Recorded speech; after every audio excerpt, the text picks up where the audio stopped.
નમસ્કાર મિત્રો, સ્વાગત છે તમારું મારી YouTube channel Mehul Mavani education and culture. મિત્રો, આજે આપણે આ વિડિયોમાં જોશું ધોરણ 8 વિષય સંસ્કૃત ફર્સ્ટ સેમિસ્ટર એટલે કે પ્રથમ સત્રના એકમ પહેલો છે ચિત્રપદાની.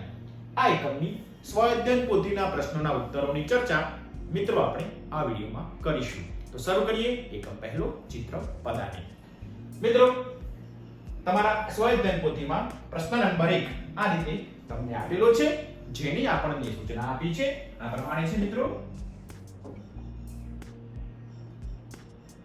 પ્રશ્ન 1, કૌંસમાંથી યોગ્ય શબ્દ પસંદ કરી ખાલી જગ્યા પૂરો. મિત્રો, આપણને સંસ્કૃતમાં પણ સૂચના આપેલી છે રિક્ત સ્થાનાની પૂરયતુ. હવે મિત્રો, આપણે ચિત્રપદાની એક શીખ્યા હશું. તેમાં સ્ત્રીલિંગ, પુલ્લિંગ અને નપુંસકલિંગ શબ્દો માટે જે અંગ્રેજીમાં આપણે આઈ, શી અને હી નો ઉપયોગ કરીએ છીએ, તે જ પ્રમાણે અહીં સંસ્કૃતમાં આપણે તે જ રીતે શબ્દો આપણે આપેલા છે. એશઃ, શઃ, એશા, સા, એતદ, તત, બહુવચન માટે જુદા શબ્દો, તેનો અભ્યાસ મિત્રો તમે કર્યો હશે. તો મિત્રો, તેના આધારે હવે આપણે આ સ્વઅધ્યયન પોથીના પ્રશ્નોના ઉત્તરોની ચર્ચા કરીએ. તો મિત્રો, પહેલી ખાલી જગ્યા આપી છે એતદ ખાલી જગ્યા. હા મિત્રો, એતદ શબ્દ તમને ખ્યાલ છે કે નપુંસકલિંગ શબ્દ હોય તો જ વપરાય.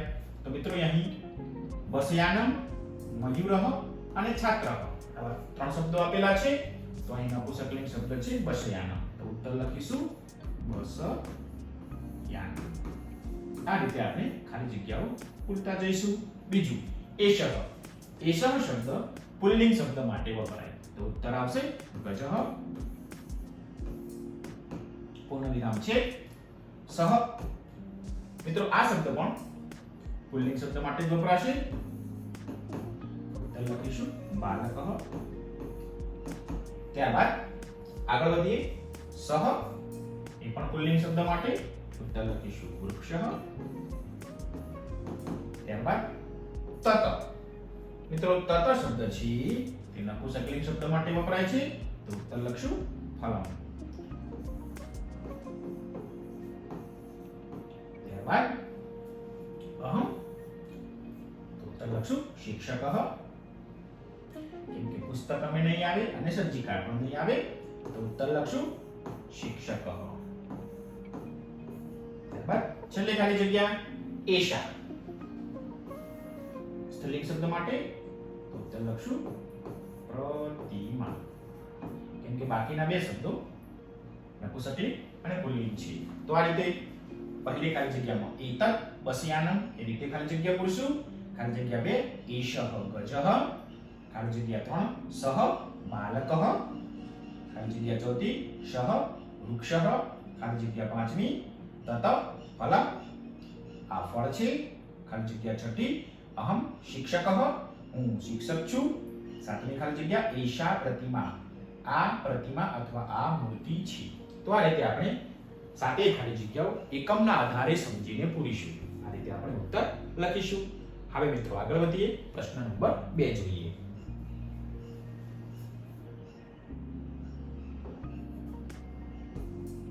પ્રશ્ન 2 મિત્રો આપણને ખૂબ જ સરળ આપેલો છે. ચિત્રો આપ્યા છે અને ચિત્રોના આધારે આપણે તેનો સંસ્કૃતમાં સાચો શબ્દ પસંદ કરવાનો છે. આપણને સૂચના આપી છે. પ્રશ્ન 2, નીચેના ચિત્રો જોઈને તેના સાચા સંસ્કૃત શબ્દ ઉપર ગોળ કરો.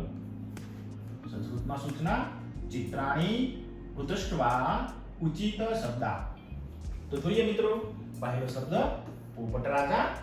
તો સંસ્કૃતમાં કહીશું શુક. એની પર કરીશું ગોળ. આગળ મૂર્તિ પ્રતિમા. તો સંસ્કૃતમાં કહીશું પ્રતિમા. ત્રીજો શબ્દ બારી આપી છે મિત્રો. અહીં શબ્દ આપ્યા છે યાનમ, કૃષિ ક્ષેત્રમ અને વાતાયનમ. તો બારીને સંસ્કૃતમાં કહીશું વાતાયનમ. સુકઃ પ્રતિમા વાતાયનમ. આગળ વધીએ મિત્રો. ત્યાર પછીની આકૃતિ આ પ્રમાણે આપી છે. ઘોડો સંસ્કૃતમાં કહીશું અશ્વઃ. એની ઉપર ગોળ કરીશું. આગળનું ચિત્ર છે ફાઇલ. સંસ્કૃતમાં કહીશું સજ્જિકા. એની ઉપર ગોળ કરીશું. એક ભાઈ આપ્યા છે અને બતાવે છે હું એટલે અહમ. મિત્રો અહમ શબ્દ ઉપર આપણે બોર્ડ કરીશું. ત્યારબાદ 7મા નંબરનું ચિત્ર છે દરવાજો, જેને સંસ્કૃતમાં કહીશું દ્વારમ. મિત્રો આ પ્રવૃત્તિ તમે આગલા ધોરણમાં પણ કરી ચૂક્યા છો, તેથી તમને આ પ્રવૃત્તિ કરવાની ખૂબ જ મજા આવશે. આગળ જોઈએ હવે મિત્રો. ત્યાર પછીના મિત્રો આપણને 8, 9 અને 10 નંબરના ચિત્ર આપ્યા છે. કૂતરાભાઈ, સંસ્કૃતમાં કહીશું શ્વાનઃ. ત્યારબાદ ટેબલ, સંસ્કૃતમાં કહીશું ઉત્પીઠિકા. અને ભાઈ છે, દૂરની વસ્તુ બતાવે છે, તો અહીં મિત્રો આપણને શબ્દ આપ્યા છે તત, એષઃ અને એતત. તો મિત્રો એષ નો મતલબ પણ આ થશે, એતત નો મતલબ પણ નપુંસકલિંગ શબ્દ માટે આ થશે, અને તત નો મતલબ થશે તે અથવા પેલું.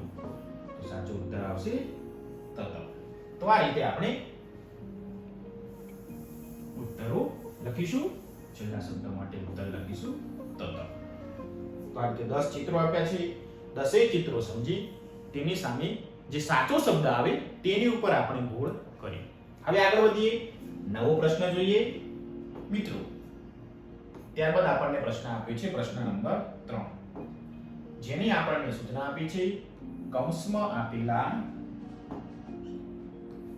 આપેલા શબ્દોનો ઉપયોગ કરી ઉદાહરણ મુજબ વાક્યો લખો. વાક્યાની રચયતુ, વાક્યો બનાવો. તો મિત્રો આવું આપણને ઉદાહરણ આપ્યું છે. સૌપ્રથમ તેને સમજી લઈએ. નૃપઃ શિષ્યઃ બાલકઃ. તો આપણને પ્રશ્ન પૂછ્યો છે ઉદાહરણમાં એષઃ કઃ, આ કોણ છે? તો ઉત્તર આપ્યો નૃપઃ શબ્દ ઉપરથી શબ્દ બનાવ્યો એષઃ નૃપઃ. હવે શિષ્ય ઉપરથી પ્રશ્ન બનાવીએ. એષઃ શિષ્યઃ. અને શબ્દ ત્રીજો છે બાલકઃ. તો તેની ઉપર આપણે વાક્ય બનાવીએ એષઃ બાલકઃ.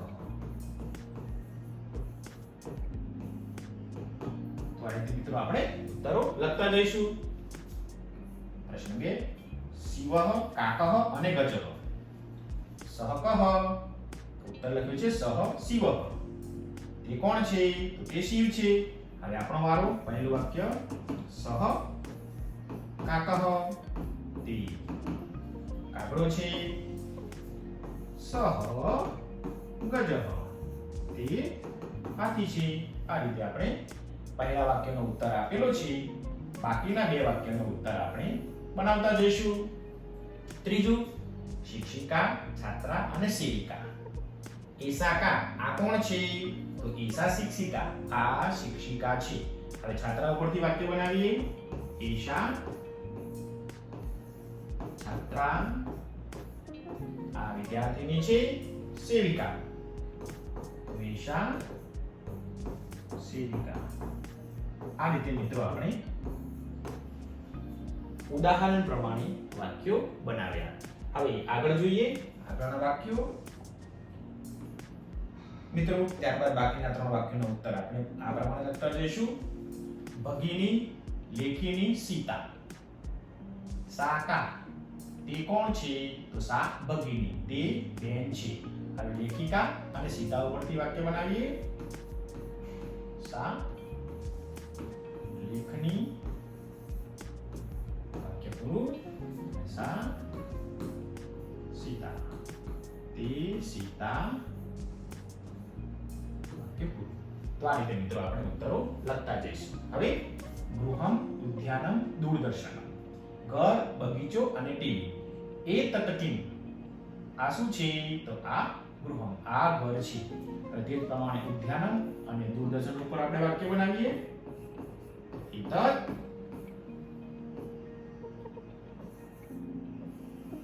ઉદ્યાનમ, આ બગીચો છે. એતત દૂરદર્શનમ.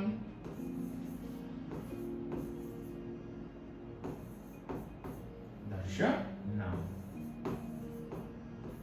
આ રીતે ઉત્તર લખીશું. આગળ વધીએ. છઠ્ઠો પ્રશ્ન મંદિરમ, ફલમ, યાનમ. તત કિમ? તો ઉત્તર લખ્યું છે તત મંદિરમ, તે મંદિર છે. ચલો મંદિર ઉપરથી વાક્ય બન્યા બાદ હવે આપણે ફલમ અને યાનમ ઉપરથી શબ્દ બનાવીએ. તો તત ફલમ અને યાનમ શબ્દ વધ્યું તત યાનમ. આ રીતે મિત્રો આપણે ઉદાહરણ પ્રમાણે આપણને પ્રશ્ન પૂછેલો છે, તેની ઉપરથી આપણને 3 શબ્દો આપ્યા છે, ત્રણેય ઉત્તરો આ પ્રમાણે લખીશું. આગળ વધીએ મિત્રો. ત્યારબાદ આપણને પ્રશ્ન નંબર આપ્યો છે 4, જેની આપણને સૂચના આપી છે ઉદાહરણ મુજબ વાક્ય રચના કરો. વાક્યની રચયતુ. તો મિત્રો ઉદાહરણ આ પ્રમાણે છે. ભ્રાતાઃ ભગિની, અહમ ભ્રાતાઃ ત્વમ ભગિની. હું ભાઈ છું, તું બેન છે. હવે બાલક અને બાલિકા ઉપરથી અહમ બાલકઃ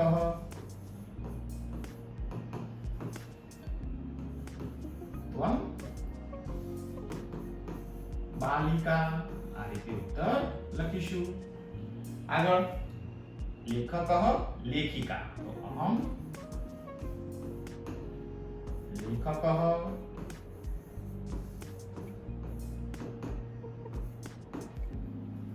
ત્વમ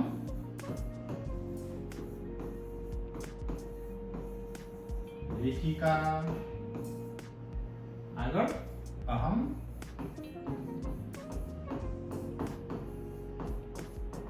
શિષ્યઃ ત્વમ શિષ્યા. આ રીતે મિત્રો આપણે ઉત્તરો લખતા જઈશું. ત્યારબાદ ચતુરઃ. અહમ ચતુરઃ, હું હોશિયાર છું, ત્વમ ચતુરઃ. ત્યારબાદ અધ્યાપકઃ અધ્યાપિકા. તો ઉત્તર આ પ્રમાણે લખીશું. અહમ અધ્યાપકઃ ત્વમ અધ્યાપિકા. મિત્રો મનમાં પ્રશ્ન થાય, અહીં અનુસ્વાર, અહીં અનુસ્વાર, અહીં અનુસ્વાર, અહીં અનુસ્વાર, તો અહીં મ હલંત, મ કોડું શા માટે? તો મિત્રો તમે ઉપરના તમામ શબ્દો જુઓ. અનુસ્વાર ત્યારે જ મૂકેલું છે જ્યારે આગળના શબ્દનો પહેલો અક્ષર વ્યંજન છે. બા, લ, શ અને ચ. જ્યારે મ હલંત ત્યારે જ મૂક્યું જ્યારે આગળના શબ્દનો પહેલો વર્ણ અથવા અક્ષર સ્વર છે. યાદ રાખીશું. અનુસ્વાર અહમ એટલે ટક્કુ અથવા અનુસ્વાર ત્યારે જ મૂકીશું જ્યારે પાછળના શબ્દનો પહેલો અક્ષર વ્યંજન હોય. અને જો પાછળના અક્ષરનો શબ્દનો પહેલો અક્ષર સ્વર હોય, જેમ કે અહીં આપણે લખ્યું અધ્યાપિકા, તો મિત્રો અહીં પહેલો શબ્દનો પહેલો અક્ષર સ્વર છે, તો આપણે મ હલંત કર્યું, મ ખોડું કર્યું. અહીં અનુસ્વાર કર્યું એટલે કે ટપ્પું મૂક્યું, કેમ કે પાછળના શબ્દનો પહેલો અક્ષર વ્યંજન છે. યાદ રાખીશું. ફરીથી અનુસ્વાર ટપ્પું ત્યારે જ મૂકવાનું જ્યારે પાછળના શબ્દનો પહેલો અક્ષર વ્યંજન હોય, અને મ હલંત ત્યારે જ કરીશું જ્યારે પાછળના શબ્દનો પહેલો અક્ષર સ્વર હોય. આટલું ધ્યાન રાખીશું તો અનુસ્વારમાં આપણને ક્યારેય ભૂલ પડશે નહીં. હવે આગળ વધીએ મિત્રો. ત્યારબાદ છે પ્રશ્ન નંબર 5. મિત્રો પ્રશ્ન નંબર 5 માં આપણને સૂત્ર આપી છે યોગ્ય પદોને જોડીને વાક્ય રચો. શબ્દાન પદાન યોજયતુ.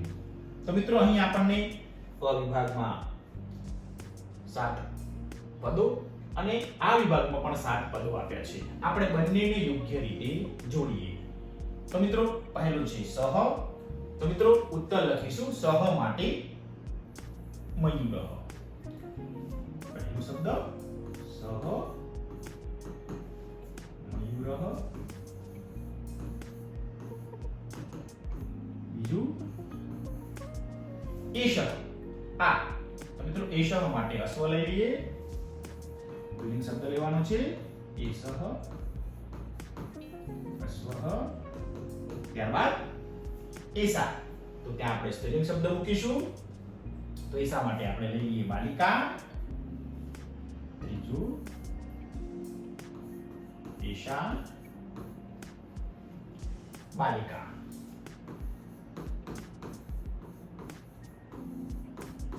ત્યારબાદ ચોથું એતત તો મિત્રો અહીં નપુંસકલિંગ શબ્દ આવશે એતત માટે ઉત્તર લઈશું આપણે વિમાનમ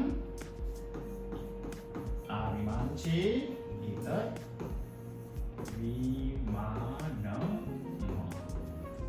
આગળ પાંચમું સા સ્ત્રીલિંગ શબ્દ માટે આવશે તો લઈશું ઉત્પીઠિકા પાંચમો શબ્દ વાક્ય સા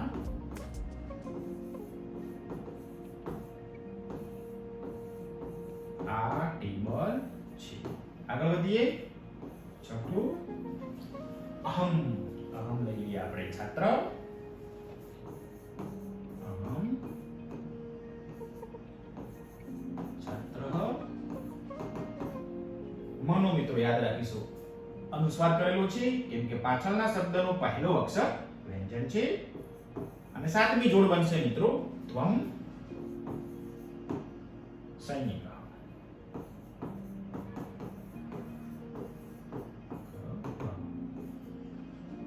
મિત્રો આ રીતે આપણે તમામ વાક્યો લખી શકીએ અહીં મિત્રો આપણે પહેલું વાક્ય લખી દઈશું તમારા પાઠ્યપુસ્તકમાં સ્વાધ્યાય પોથીમાં લખવા માટે 1 થી 7 નંબરો આપેલા છે તો પહેલી જોડ આ પ્રમાણે લખી દઈશું પહેલું પદ સહ મયુરઃ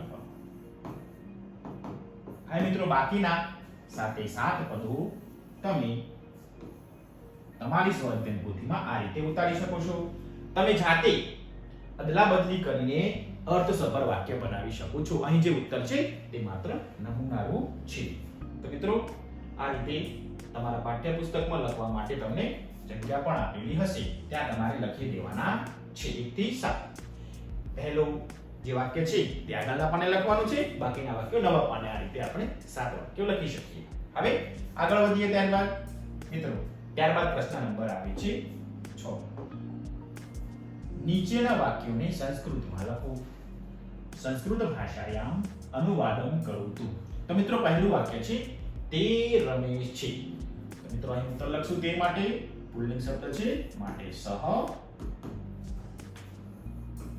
રમેશઃ અસ્તિ અસ્તિ મૂકીશું એટલે 6 નો ઉચ્ચાર વ્યવસ્થિત થશે સહ રમેશઃ અસ્તિ તે રમેશ છે આ કોમ્પ્યુટર છે મિત્રો કોમ્પ્યુટરને સંસ્કૃતમાં કહીશું સંગણકમ નપુંસકલિંગ શબ્દ છે માટે અહીં ઉત્તર લખશું એતત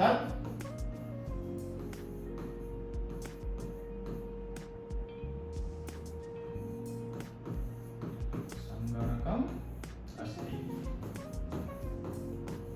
મિત્રો યાદ રાખીશું અહીં અનુસ્વાર નથી કર્યો હલંત મૂક્યો છે કેમ કે આગળનો શબ્દ અ સ્વર છે હું ગ્રાહક છું હું માટે અહમ ગ્રાહકઃ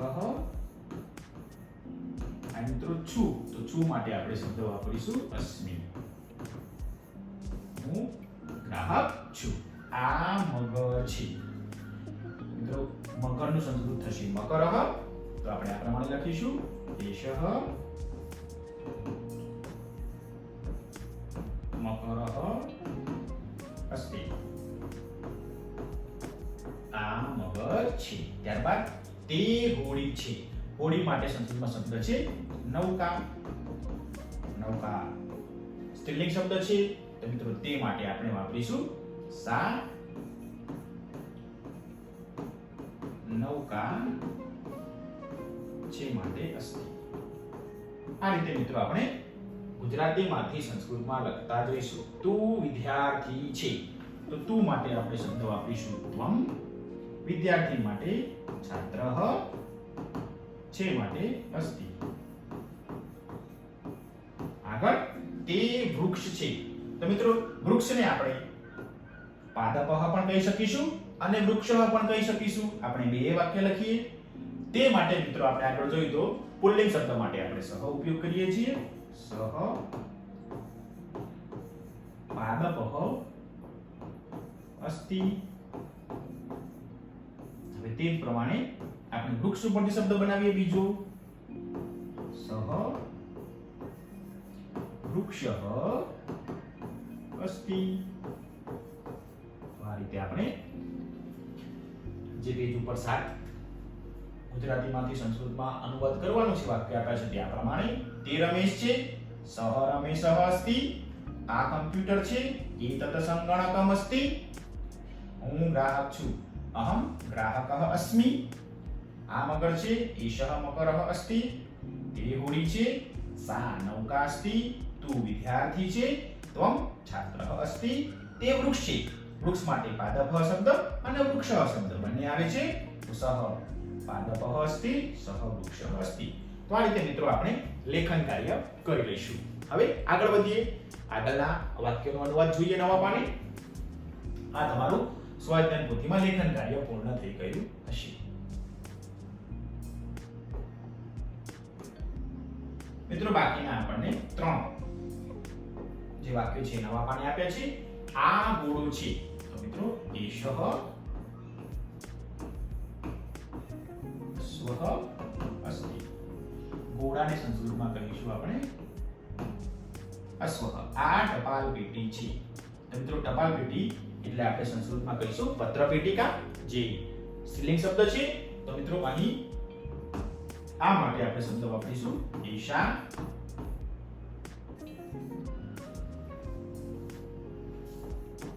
એષા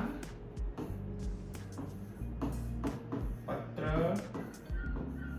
પેટિકા અસ્તિ. આ ટપાલ પેટી છે. અને છેલ્લું તે પંખો છે. પંખા માટે શબ્દ છે મિત્રો વ્યજનમ, જે નપુંસકલિંગ શબ્દ છે. તો મિત્રો અહીં તે માટે તત વ્યજનમ. અહીં ક્રમમાં હલન કરીશું કેમ કે પાછળનો શબ્દ અસ્તિ એનો પહેલો વર્ણ પહેલો અક્ષર સ્વર છે, એટલા માટે અહીં અનુસ્વારનું ટપકું ના મૂકતા મ હલન કરેલું છે. તો આ રીતે ત્રણેય વાક્યો આપણે સંસ્કૃતમાં લખ્યા. આ રીતે આ પ્રશ્નમાં જે 10 આપણને ગુજરાતીમાંથી સંસ્કૃતમાં કરો એવું અનુવાદ પૂછેલું છે તે આપણે આ રીતે કર્યું. હવે આગળ વધીએ. પ્રશ્ન નંબર 9 જોઈએ. તો મિત્રો ત્યારબાદ આપણે પ્રશ્ન જોઈએ 7. તો મિત્રો 7મો પ્રશ્ન છે જેની આપણને સૂચના આપી છે. નીચે આપવામાં આવેલ શબ્દો સાથે ઈશઃ અને સ, એષા અને સા, એતત અને તત સર્વનામો પ્રયોજીને વાક્યો બનાવીને વર્ગમાં રજૂ કરો. આપણને સંસ્કૃતમાં પણ સૂચના આપેલી છે. એષઃ સઃ, એષા સા, એતત તત સર્વનામાની પ્રયોજિત્વા વાક્યાની રચયતુ. તો મિત્રો હવે જોઈએ આપણને. તો મિત્રો પહેલી જે જોડ છે એ આપણને બનાવીને આપેલી છે. પુલ્લિંગ શબ્દો માટે ગજઃ અને અશ્વઃ. તો નજીક છે એટલા માટે એષઃ શબ્દ વાપરેલો છે. મયુરઃ અને શુકઃ એના માટે શબ્દ વાપર્યો છે સહ. દૂર છે માટે આ નજીક છે, આ દૂર છે. નજીક હોય તો એષઃ, દૂર હોય તો સહ. સર્વનામ પ્રયોજીશું ક્યારે? પુલ્લિંગ શબ્દ હોય તો, પુલ્લિંગ સંજ્ઞા હોય તો. હવે વાક્ય બનાવીએ. એષઃ ગજઃ. બીજું વાક્ય એષઃ અશ્વઃ. હવે આગળ એ જ પ્રમાણે સહ ઉપરથી સહ મયુરઃ અને સહ શુકઃ. મિત્રો યાદ રાખીશું આ મયુર છે તે નામ છે. જો મયુર આ રીતે લખેલું હોય, દીર્ઘ ઉ લખેલું હોય તો એનો મતલબ થશે મોર. અહીં હસવઉચી માટે આપણે છોકરાનું નામ રાખીશું. આગળ હવે વાત આવી સ્ત્રીલિંગ શબ્દોની. તો મિત્રો અહીં પ્રશ્નાર્થ મૂક્યો છે. પૂજા અને મીરા, પ્રતિમા અને ઉત્પીઠિકા. પ્રતિમા અને ઉત્પીઠિકા છેટા છે, દૂર છે, અને પૂજા અને મીરા નજીક છે, તો સંસ્કૃતમાં સ્ત્રીલિંગ શબ્દો માટે આપણે સર્વનામ વાપરીશું ઈશા, તો અહીં મૂકીશું એશા. અને દૂર છે એના માટે શબ્દ વાપરીશું સા. હવે એની ઉપરથી વાક્ય બનાવીએ. ઈશા પૂજા, ઈશા મીરા. હવે પ્રતિમા અને ઉત્પીઠિકા દૂર છે તો સા. પ્રતિમા અને સા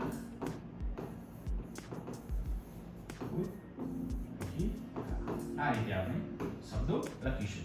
હવે આગળ મિત્રો હવેના શબ્દો છે પુસ્તકમ, ચિત્રમ, વ્યંજનમ અને દૂરદર્શનમ. મિત્રો યાદ રાખીશું અહીં ઉલટું છે. પુસ્તક અને ચિત્ર દૂર છે, વ્યંજન અને દૂરદર્શન નજીક છે. તો મિત્રો જે નજીક હોય, પાસે હોય તેના માટે સંસ્કૃતમાં શબ્દ છે એતત, તો અહીં લખીશું એતત. અને દૂર હોય તેના માટે શબ્દ છે તત. હવે પુસ્તકો પરથી વાક્ય બનાવીએ. તત પુસ્તકમ અને તત ચિત્રમ. આ તે પુસ્તક છે, તે ચિત્ર છે. હવે તે જ પ્રમાણે અહીં વ્યંજનમ નજીક છે તો એતત વ્યંજનમ. આ અંકો છે એતત દૂરદર્શનમ. આ દૂરદર્શન એટલે ટીવી છે. તો આ રીતે મિત્રો આપણે વાક્યો લખીશું. તો મિત્રો આ રીતે આપણને સ્વાધ્યાય પોથીમાં જે 1 થી 7 પ્રશ્નો આપ્યા છે ચિત્રપદાની ઉપરથી, તે આપણે આ રીતે વ્યવસ્થિત રીતે સમજીને લખી શકીએ છીએ. આશા રાખું છું કે તમને 7 પ્રશ્નો વ્યવસ્થિત સમજાઈ ગયા હશે અને મિત્રો તમને આ વિડિયો ગમ્યો હશે. જો મિત્રો તમને આ વિડિયો ગમ્યો હોય તો પ્લીઝ મિત્રો વિડિયોને શેર, લાઈક અને સબસ્ક્રાઇબ કરવાનું ચૂકતા નહીં. સબસ્ક્રાઇબ કરવાથી નવા વિડિયો લઈને આવીશ તો તમારા સુધી ઝડપથી પહોંચી શકીશ. તમારો ખૂબ ખૂબ આભાર.